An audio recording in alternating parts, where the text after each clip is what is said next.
அதிமுக பொதுச் செயலாளராக எடப்பாடி பழனிசாமி தேர்வு செய்யப்பட்டதை எதிர்த்து வழக்கு நிராகரிக்கப்பட்டிருப்பதாக தெரிவிக்கப்பட்டுள்ளது.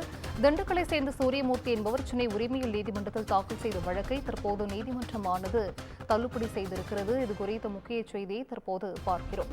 அதிமுக பொதுச் செயலாளராக எடப்பாடி பழனிசாமி தேர்வு செய்யப்பட்டதை எதிர்த்த வழக்கானது தற்போது நிராகரிக்கப்படுவதாக உயர்நீதிமன்றம் தரப்பிலிருந்து உத்தரவு பிறப்பிக்கப்பட்டிருக்கிறது. சூரியமூர்த்தியின் வழக்கை நிராகரித்து மறுத்து எடப்பாடி பழனிசாமியின் மனுவை தள்ளுபடி செய்த உத்தரவை ரத்து செய்து தற்போது சென்னை உயர்நீதிமன்றம் இந்த உத்தரவை பிறப்பித்திருக்கிறது.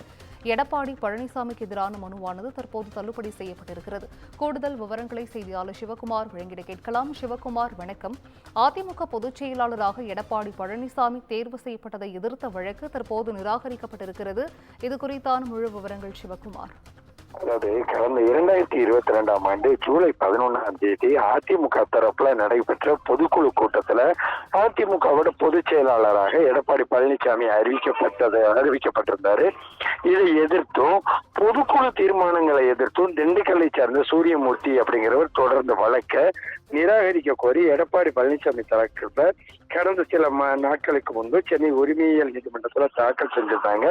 இந்த மனுவை தள்ளுபடி செய்ததோடு இல்லாம இதை தள்ளுபடி செய்தது. இதை எதிர்த்து இபிஎஸ் என்ன பண்ணியிருந்தாரா, சென்னை உயர்நீதிமன்றத்துல மேல்முறையீடு செஞ்சிருந்தாரு. எப்படின்னு பாத்தீங்கன்னா, கடந்த சில வருடங்களாகவே அவர் அதிமுகல இல்ல, இன்னொரு கட்சியில இருக்கிறவர் எங்க கட்சிக்கு பேசுறதுக்கு உண்டான உரிமை இல்லை அப்படின்னு சொல்லி அவரது தரப்புல மனு தாக்கல் செய்யப்பட்டது.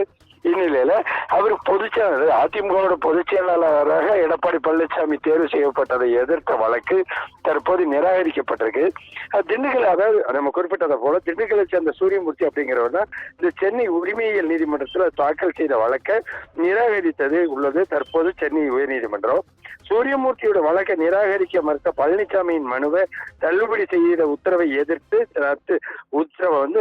மனுவை தள்ளுபடி செய்த உத்தரவை ரத்து செஞ்சு தற்போது சென்னை உயர்நீதிமன்றம் உத்தரவிட்டிருக்கிறது. உரிமையியல் நீதிமன்ற உத்தரவை எதிர்த்து எடப்பாடி பழனிசாமி செய்த இந்த உயர்நீதிமன்றத்தில் செய்த இந்த மேல்முறையீடு மீது தற்போது இந்த உத்தரவானது பிறப்பிக்கப்பட்டிருக்கிறது.